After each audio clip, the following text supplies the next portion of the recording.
இப்போ இந்த அண்ணன் திருமாவளவன் இருக்கார் இல்லையா, அவர் வந்து 2 சீட் தான் ஜெயிச்சிருக்காரு.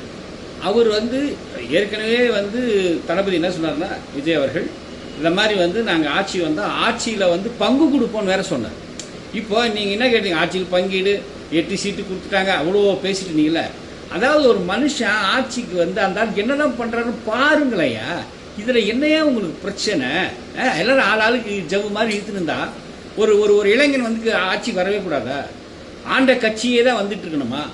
ஆண்ட ஆட்சியே தான் சுரண்டிட்டு இருக்கணுமா? இதுக்கு நீங்கள்லாம் துணை போகணுமா? தயவு செய்து ஒரு நல்ல முடிவை எடுத்து ஒரு 6 மாதம் பாருங்க. அவர் ஸ்டாலின் ஐயா சொன்ன மாதிரி பார்த்துட்டு அதுக்கப்புறம் சரி வரணும்னா என்னன்றது ஸ்டெப் எடுங்க. அதை விட்டுட்டு என்னங்க இப்படி பண்ணுறீங்க? இந்த கம்யூனிஸ்ட்ன்ற பேரில் 2 பேர் இருக்காங்க பாருங்க. உண்மையிலே தேர் நாட் ரியல் கார்ல் மார்க்ஸை படிச்சிருக்காங்களா? அவங்களாம் எங்கெல்ஸ்னா என்னன்னு தெரியுமா? மார்க்சிசம் படிச்சிருக்காங்களா? என்ன லெனின் பற்றி தெரியுமா ஏதாவது?